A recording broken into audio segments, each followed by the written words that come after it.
quero falar justamente sobre o INSS. E é importante que a gente traga as coisas, presidente, como elas são.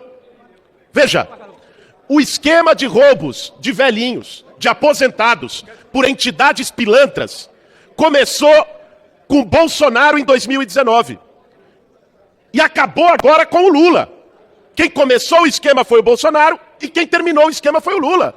O Lula acabou com a roubalheira que o Bolsonaro abriu em 2019. Eu vou trazer dados, presidente. Em 2019, os repasses anuais para as entidades eram de R$400 mil. Em 2023, ou seja, o que o Bolsonaro deixou era de R$202 milhões. O careca do INSS, o lobista que articulou a roubalheira entre funcionários corruptos do INSS e entidades pilantras, doou dinheiro para o Bolsonaro. Lideranças dessas entidades que roubaram os velhinhos doaram dinheiro de campanha para o Onyx Lorenzoni, que foi ministro da Previdência do Bolsonaro. E foi deputado aqui também. Outras entidades doaram para o Oliveira, que substituiu o Onyx Lorenzoni como ministro da Previdência do Bolsonaro. Então as pessoas têm que parar de querer maquiar a realidade com mentiras. O Bolsonaro criou o esquema. Os bolsonaristas que estão aqui gritando foram cúmplices do esquema. O presidente Lula entrou e mandou a CGU investigar, a Polícia Federal investigar e acabou com o esquema de roubo dos velhinhos criado em 2019 no governo Bolsonaro. Aí eu pergunto, quem governava o Brasil em 2019? Era o Lula? Era o Bolsonaro. Então vejam, ficam gritando aqui, tentando inverter valores para poder enganar as pessoas, para poder contar mentira na rede social, mas não vai colar. A PF está investigando, CGU investigando e o presidente Lula acabou com o esquema criado pelo Bolsonaro para roubar aposentados no Brasil. Essa é a verdade. Doa quem doer. O deputado que acabou de sair da tribuna contou várias mentiras ali, né, defendendo o governo Lula. E pelo menos nós que temos o cérebro um pouquinho maior que uma ervilha, sabíamos que com a eleição de Lula a roubalheira voltaria. Já aí está um escândalo. E eu pergunto, se eles têm tanta certeza que esse BO é do Bolsonaro, por que que a esquerda não assina CPI nem CPMI para investigar? E agora falam até em assinar, quando estão vendo que é irreversível, para pegar postos chaves dentro da CPI para tentar inverter a situação. A verdade é a seguinte, elegeram um ex-condenado e as consequências estão aí. O careca do INSS, só para concluir, presidente, o careca do INSS doou R$1 para a campanha do Bolsonaro. Significa que ele não é bolsonarista. Na verdade, o deputado que me antecedeu, eu já vou falar o nome, Guilherme Boulos, foi candidato a prefeito de São Paulo, mentiu quando acusa o governo Bolsonaro, sendo que a maior parte da roubalheira aconteceu no governo da esquerda, governo Lula.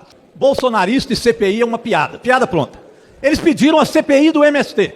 O que ficou provado na CPI do MST? Que o MST é o maior produtor de arroz orgânico da América Latina.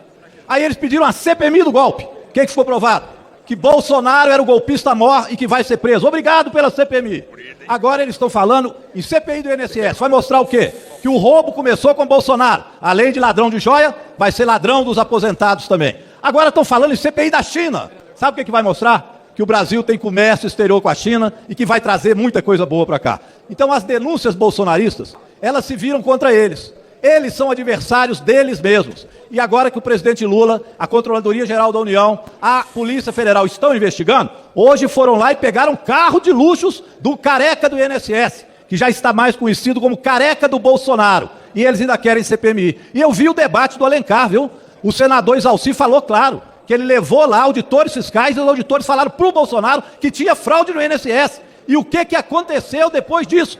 Bolsonaro deixou as coisas correr, colocou entidades para roubar bastante lá e agora quer culpar exatamente o presidente Lula, que faz a averiguação de tudo. Esses bolsonaristas, eles têm uma boca que eu vou te contar, vai ajudar a levar Bolsonaro para a cadeia, com toda certeza. E hoje continuam os inquéritos de Alexandre, que vai fazer com que o STF julgue realmente o golpe. Então quer dizer que a história que a esquerda quer que o Brasil inteiro acredite é a seguinte, de que o Bolsonaro roubou os pensionistas do INSS para poder dar dinheiro para as entidades e sindicatos, que inclusive um deles é ligado ao Lula. Então quer dizer que o Bolsonaro agora está ajudando o irmão do Lula a se enriquecer. Tá de sacanagem, né? Não tem condições de acreditar numa história dessa. E nada como um dia após o outro dia. Hoje nós iremos votar a urgência para que esses descontos indevidos no INSS não ocorram. E eu estou muito curioso para saber como a esquerda vai votar. Afinal de contas, em um tempo bem recente, quando o governo era outro, não somente votaram contra, mas trabalharam para também derrubar a MP. Mas, enfim, hoje será, de fato, mais uma, né, cena dessa novela de quem é o culpado. E está ficando claro para todo mundo. Afinal de contas, eu ouvi uma pergunta aqui em plenário e quero saber se alguém da esquerda aqui sabe me responder, ou se alguém nesse Brasil sabe responder. Quanto que o irmão do Lula ganha? Quanto, Marcon? Você sabe? Alguém que sabe? Quanto que o irmão do Lula ganha? Será que o salário dele era fruto de roubo? Será que é por isso que ele está sendo blindado? Será que é por isso que a entidade ligada ao irmão do Lula não está sendo investigada? Ora, a Polícia Federal não é possível que está prestando esse papel. Porque até mesmo por muito menos, o governo anterior foi acusado de interferência na PF. Agora é todo mundo blindando o irmão do Lula. Quero deixar bem claro que não há no regimento interno uma previsão expressa de cronologia para a CPI aqui nessa casa. E eu vou fazer uma questão de ordem a respeito disso. Eu acredito que o presidente dessa casa precisa ter a prioridade, assim como essa casa fez na CPI da Petrobras 2009, que inclusive Hugo Mota era presidente dessa CPI, como foi feita na CPI do Cachoeira, que também não seguiu a ordem cronológica, ou seja, há precedentes para isso aqui nessa casa. E roubo de velhos, pessoas idosas, que podem chegar a fraude de 90 milhões, é uma prioridade aqui nessa casa. Então, não podemos nos excusar, eu não, né? Essa casa se excusar de investigar. Ora, vamos investigar, pô. Vai que vocês conseguem aí achar alguma coisa aí do governo anterior. Vamos investigar, vamos discutir. Lá é o local adequado para se fazer essa investigação. São pessoas lesadas, vítimas e, enfim, para concluir, senhor presidente. E é preciso alguém pagar essa conta. O que não dá é uma proposta mirabolante do governo de fazer com que o pagador de impostos pague e faça o ressarcimento dessas pessoas que foram roubadas. Não tem condições. Quem rouba nesse país tem que ter algum tipo de punição. E eu não tenho dúvidas que, se tivesse ocorrido em outras operações, a punição severa não estaria acontecendo hoje, isso no nosso país. Obrigado, presidente. Obrigado, deputado.